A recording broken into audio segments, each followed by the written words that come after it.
Angka kematian ibu atau AKI melahirkan dan angka kematian bayi atau AKB yang baru lahir terus terjadi dan bahkan meningkat di Banten. Penyebabnya diantaranya karena faktor kurangnya pengetahuan ibu akan kehamilan, rendahnya pendidikan ibu, faktor ekonomi, dan masih banyak lagi. Dari banyak faktor di atas dapat diatasi dengan berbagai cara. Selain pemerintah provinsi sendiri, berbagai kalangan juga peduli akan kasus serta masalah di atas dengan terus melakukan banyak program. Salah satunya, sosialisasi akan pengetahuan yang benar dengan menggandeng bidan atau tenaga ahli saat melahirkan. Tidak lagi hanya melalui dukun melahirkan, melainkan juga harus didampingi tenaga ahli yang telah ditetapkan tersebut. Bahkan di Banten, kasus AKI dan AKB terbanyak nomor 4 secara nasional. Angka ini bukanlah prestasi, melainkan upaya yang harus terus dilakukan. Bagaimanapun, keselamatan ibu dan bayi harus diutamakan. Expanding Maternal and Neonatal Survival atau EMAS Provinsi Banten selalu peduli dengan keselamatan dan kesehatan ibu dan bayi. Berbagai program telah dijalankan seperti seminar dan lain sebagainya. Baru-baru ini Selasa 18 Desember menggelar sosialisasi sistem informasi jejaring rujukan kegawat daruratan ibu dan bayi baru lahir. Sosialisasi tersebut digelar di studio utama Baraya TV. Upaya untuk menekan angka kematian ibu atau AKI melahirkan dan angka kematian bayi atau AKB dari program Expanding Maternal and Neonatal Survival atau EMAS Provinsi Banten tersebut untuk mensosialisasikan sistem informasi jejaring rujukan kegawat daruratan ibu dan bayi baru lahir di Kabupaten Serang. Sosialisasi yang digelar di studio utama Baraya TV Selasa pagi 18 Desember tersebut juga dilakukan serentak di 5 provinsi lainnya.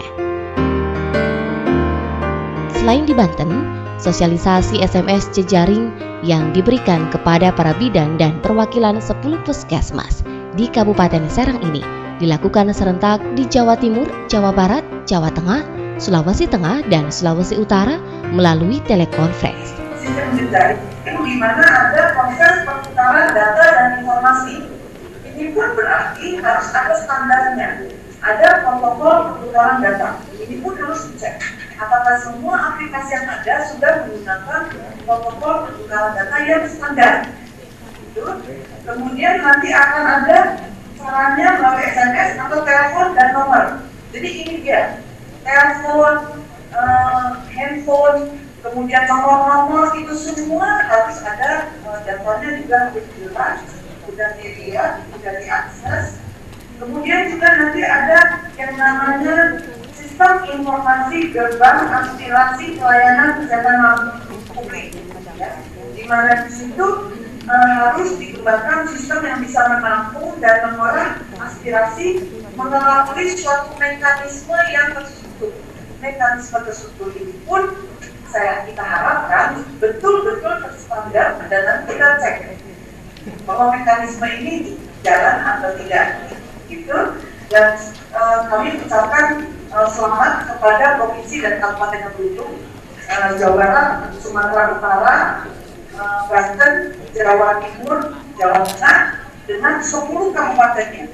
Jadi kita ingin belajar dari ke 10 kabupaten dan ke 5 provinsi ini, ingin cepat, kalau bisa cepat.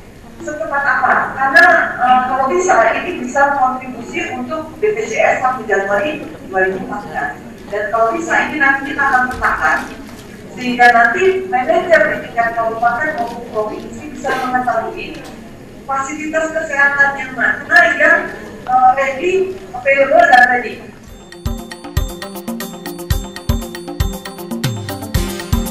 Di Banten yang digelar khusus bagi Kabupaten Serang dibuka langsung oleh Sekretaris Dinkes Kabupaten Serang, Toto Sugianto. Saat membuka sosialisasi tersebut, Toto mengungkapkan, sosialisasi tersebut harus dipelajari secara bersama dan diterapkan dengan sebagaimana mestinya. agar kasus kematian ibu dan bayi di Kabupaten Serang dapat teratasi. Halo, selamat pagi semuanya di Jakarta bersama-sama dan di kabupaten yang lain. Membuka acara launching sistem informasi yang dilakukan di tingkat nasional oleh Kemenkes atau Pusdatin yang akan disaksikan melalui internet oleh 10 Kabupaten Serang yang menjadi daerah dampingan program Mas. Mari kita bersama-sama dengan mengucapkan basmalah. Bismillahirrahmanirrahim. Kita buka launching sistem informasi di tingkat Kabupaten Serang. Demikian. Nah, ini sepertinya Pak Toto sudah mengirimkan. Ini di sini kita lihat. Ini adalah yang dikirimkan oleh Pak Toto pada hari ini jam 10.13. Pasien bernama Nyonya Wati, suami Bapak Budi, usia 21, golongan darah O. Ini adalah diagnosanya. Tindakan rujukan oleh di sini kita lihat MGSO4 protap. Nah, nanti kita akan memberikan advis di sini untuk bagian rumah sakit. Status rujukannya adalah baru dengan asuransinya Jampersal dan transportasinya menggunakan motor. Ini yang mengirimkan nomor telepon tersebut adalah dari nomor saya. Di sini terlihat bahwa saya adalah bidan desa di Ciomas, Desa Ciomas. Bagaimana bahwa bidan tersebut memang sudah jadi kemampuannya sudah cukup ya dengan pembelajaran yang kita berikan itu, apakah masih kurang? Nah itu bagaimana? Melalui kuis itu kita akan lihat cuman keterbatasannya mungkin kalau pada nyontek kita nggak tahu ya. Cuman kan kita harus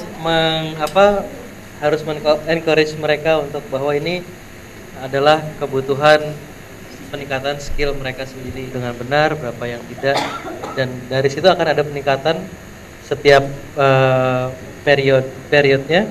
Jadi apakah per minggu atau per bulan, apakah yang salah semakin sedikit, yang benar semakin banyak, atau malah sebaliknya gitu. Jadi kita punya indikator-indikator seperti itu. Di depannya juga ada dashboardnya nanti dok.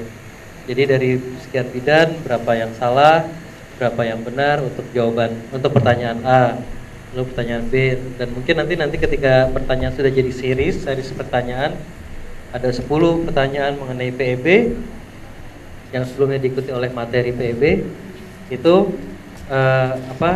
kita bisa lihat berapa yang benar. Angka kematian ibu melahirkan dan bayi baru lahir di Banten masih terbilang tinggi. Program MAS terus berupaya menekan AKI dan AKB di Banten melalui sosialisasi pesan pendek atau SMS jejaring. Menurut Provincial Team Leader atau PTL MAS Banten, Gus Pujono, SMS jejaring ini diperuntukkan untuk bidan untuk mempermudah penanganan pasiennya ketika dalam kondisi darurat. SMS tersebut disampaikan dari bidan yang sebelumnya telah terdata oleh server melalui format SMS yang telah ditentukan. Kemudian, server dengan cepat memberikan rujukan rumah sakit sekaligus dokter yang akan menangani ibu melahirkan kepada bidan tersebut. Dengan begitu, ibu melahirkan akan tertolong dengan cepat. Ya, jadi Mas memberikan bantuan teknis ya kepada Rumah Sakit Umum Daerah Kabupaten Serang dan 10 puskesmas yang ada di Kabupaten Serang dari 30 yang ada. Ini sebagai tahap pertama yang kita berikan. Yang pertama adalah melakukan assessment atau penilaian untuk melihat bagaimana kemampuan dari para petugas kita di lapangan dalam menangani emergensi. Kemudian dari pelatihan assessment itu kemudian kita lakukan peningkatan keterampilan melalui mentoring. Yang kedua, kita juga membantu mereka untuk membuat satu sistem yang seperti ini. Ada sistem menggunakan teknologi, di mana dengan menggunakan SMS ini, bidan akan mengirimkan informasi kalau ingin merujuk yang langsung bersamaan bisa diterima di rumah sakit dan juga dari puskesmas, sehingga dengan sistem ini akan menghemat waktu, lebih efisien. Petugas di rumah sakit akan siap dan memberikan advice apa yang harus dilakukan dalam perjalanan dan sebelum berangkat. Sehingga dengan sistem ini kita harapkan bisa mengurangi risiko terjadi kematian dengan sampai di rumah sakit bisa ditangani dengan cepat dan selamat. Itu yang kita berharap dengan ada sistem rujukan ini, sistem informasi ini, sasaran daripada ini adalah ibu-ibu yang bersalin, yang utama ya, kemudian suaminya, keluarganya.